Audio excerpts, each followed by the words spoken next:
Halo sobat semua, jumpa lagi dengan Denbagose Channel. Semoga kalian selalu sehat. Sebelum mulai, jangan lupa subscribe, like, komen, serta nyalakan lonceng biar dapat notifikasinya update terbarunya.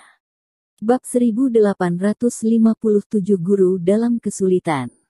Aku akan menemui ibuku, apa kamu ikut pergi?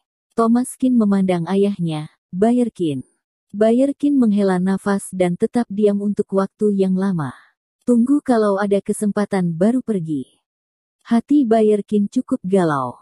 Sebenarnya dia sangat khawatir, takut dia tidak akan bisa menghadapinya. Lagi pula, setelah bertahun-tahun, Bayerkin hampir tidak bisa menjamin bahwa dia masih bisa begitu tenang. Baik. Thomaskin mengangguk. Ada beberapa junior tidak bisa banyak bicara, itu semua tergantung pada nasib mereka. Setelah kembali ke kota Beijing, Bayerkin berpisah dengan Thomaskin. Dia akan mencari Roland Chang, dan Thomaskin membawa Cherry Xie ke rumah Qin. Apa menurutmu Bibi akan menyukaiku? Gadis seperti apa yang disukai Bibi? Menurutmu gaunku bagus tidak? Kamu lihat dong, Thomaskin. Cherry Xie mengatupkan mulutnya dan berkata, matanya dipenuhi kecemasan. Ini bisa dianggap sebagai pertama kalinya bertemu ibu mertua. Meskipun ayah mertuanya Bayerkin tidak terlalu membuatnya tertekan, tapi seorang ibu mertua berbeda. Hati Cherry Xie penuh dengan ketegangan, tidak tahu apa yang harus dia lakukan, seperti semut di panci panas yang gelisah. Kenapa kamu begitu gugup, orang yang sudah begitu dewasa? Apakah masih takut akan hal ini? Bukankah hanya bertemu ibuku? Lihat dirimu, mana ada sikap Kapten Phoenix Komando?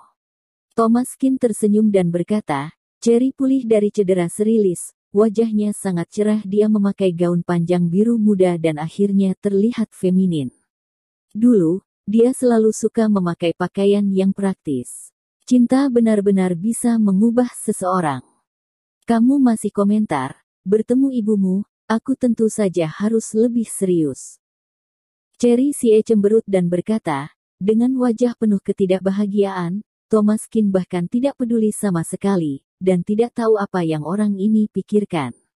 Sudahlah, ini bukan untuk naik tandu pernikahan, kenapa kamu begitu bersemangat, Thomaskin tidak bisa menahan senyum. Mungkin dia tidak mengerti betapa pentingnya bagi seorang gadis yang diajak seorang pria menemui ibunya. Ketika Thomaskin datang ke manor keluarga Qin, Priska Xiao sedang berjemur di halaman. Kamu pulang. Priska Xiao melihat Thomaskin dengan sentuhan kegembiraan di matanya, karena dia tahu lebih dari siapapun, kemana Thomaskin pergi dan krisis seperti apa yang dia alami. Sang ibu khawatir ketika anaknya pergi jauh. Priska Xiao selalu menantikan kembalinya Thomaskin secepatnya. Berkelana ke tempat jauh selalu mengandung bahaya yang tak terbayangkan dan tak terduga. Ya, aku membawakanmu seseorang untuk bertemu denganmu, Cherry. Thomaskin melihat luka ibunya telah sembuh banyak, dan dia sangat bahagia. Setelah bertahun-tahun, kondisinya menjadi sangat parah. Setelah meminum obat yang dia berikan, tubuhnya membaik banyak. Thomaskin juga sangat senang. Mata Priska Xiao juga tampak berkilauan. Bibi, namaku Cherry Xie. Cherry Xie jelas sedikit berhati-hati, sepertinya Priska Xiao juga sangat puas di hatinya dan menatapnya sambil tersenyum.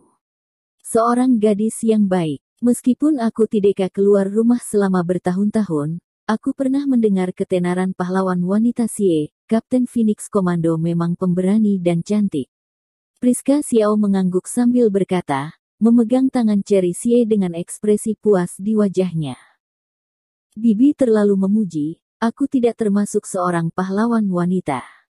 Cherry Xie berkata dengan malu. Pada saat ini, Thomaskin juga cukup terkejut, dia masih tahu tentang kehidupan ibunya. Itu memang sama dengan apa yang dia katakan, dia tidak pernah keluar rumah. Tidak menyangka masih mengetahui urusan dunia, ini membuat Thomaskin sangat penasaran.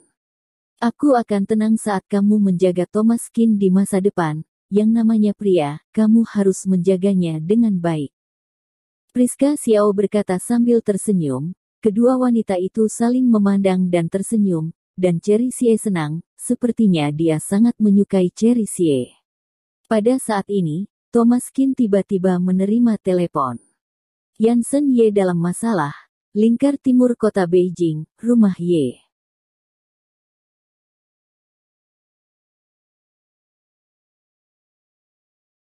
Bab 1858 giok berbentuk naga. Guru dalam masalah. Thomas Qin terkejut, wajahnya berubah tiba-tiba, terkejut dan gembira. Terkejut karena guru bisa ada kesulitan. Gembira karena gurunya ternyata tidak meninggal. Bagaimanapun, hal ini tidak sepele bagi Thomas Qin. Mungkin seseorang diam-diam ingin menjebak dirinya, tetapi karena dia menyebutkan gurunya, maka Thomas Qin harus pergi. Saat ini, dia pasti tidak akan berpangku tangan. Dia harus melihat apakah guru masih hidup atau sudah mati. Keluarga Ye. Thomas Qin bergumam. Kenapa, kamu bermusuhan dengan keluarga Ye? Priska Xiao memandang Thomas Qin, meskipun sedang mengobrol dengan Cherry. Thomas Qin bergumam pada dirinya sendiri, tetapi Priska Xiao mendengarnya di telinganya. Aku mau pergi ke keluarga Ye, mungkin guruku ada di sana. Kata Thomas Qin. Keluarga Ye bukanlah orang yang mudah dihadapi. Di seluruh kota Beijing, orang mereka semuanya adalah karakter yang kejam, dan sangat sadis. Jika kamu pergi ke keluarga Ye, kamu harus berhati-hati. Priska Xiao berkata dengan sungguh-sungguh. Thomas Qin mengangguk dalam diam. Terlepas dari apa alasannya, dia tetap harus pergi. Ibunya ternyata memiliki pemahaman tentang keluarga Ye, tampaknya dia seperti Tuan Naga tersembunyi, yang sudah mengetahui pembagian dunia menjadi 3 bagian sebelum dia keluar dari gubuknya. Tapi setelah dipikir-pikir, bagaimana mungkin mudah bagi seorang wanita yang hidup dengan orang seperti ayahnya?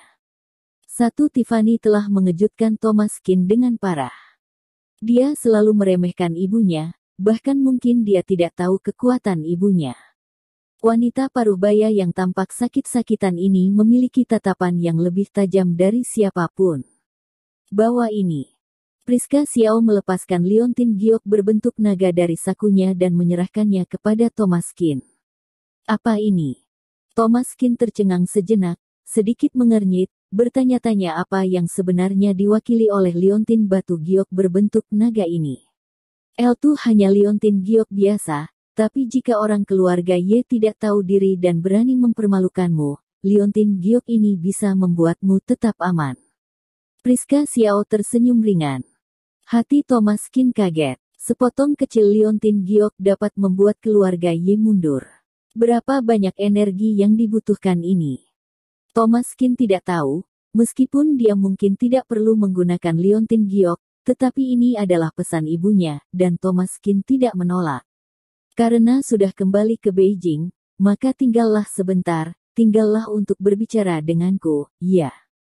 Priska Xiao memandang Cherry Xie dan berkata. Cherry Xie memandang Thomas Qin, tampak ragu-ragu.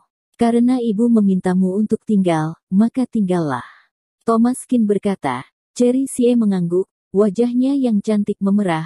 Lebih penting daripada apapun bisa diakui oleh ibu Thomas Qin. Terutama dengan liontin giok berbentuk naga, ada lautan badai di hati Cherry Xie. Dia selalu merasa sepertinya dia pernah melihatnya, tetapi dia tidak dapat mengingat di mana dia melihat liontin giok ini. Dia hanya menggelengkan kepalanya dan berhenti memikirkannya. Tetapi Cherry Xie yakin bahwa ibu Thomas Qin juga memiliki latar belakang yang sangat menakutkan. Wanita ini, bahkan di kota Beijing yang bergelombang juga pasti salah satu yang terbaik. Setelah membawa liontin giok, Thomas Qin pamitan dengan mereka berdua, lalu garis bawah L berbalik dan pergi. Baginya, dia selalu mengingat gurunya di dalam hatinya hingga sekarang, dan dia tidak tahu apa yang terjadi padanya. Jika seseorang berani menggunakan gurunya untuk menipunya, maka dia tidak akan pernah mengampuni orang itu. Jika itu benar-benar gurunya, maka mungkin guru dalam masalah serius. Jika tidak, panggilan tidak akan ditujukan padanya. Dia ingin menindaklanjuti, tetapi pihak lain menutup telepon tanpa ragu-ragu. Itu sebabnya Thomas Kin setegang ini.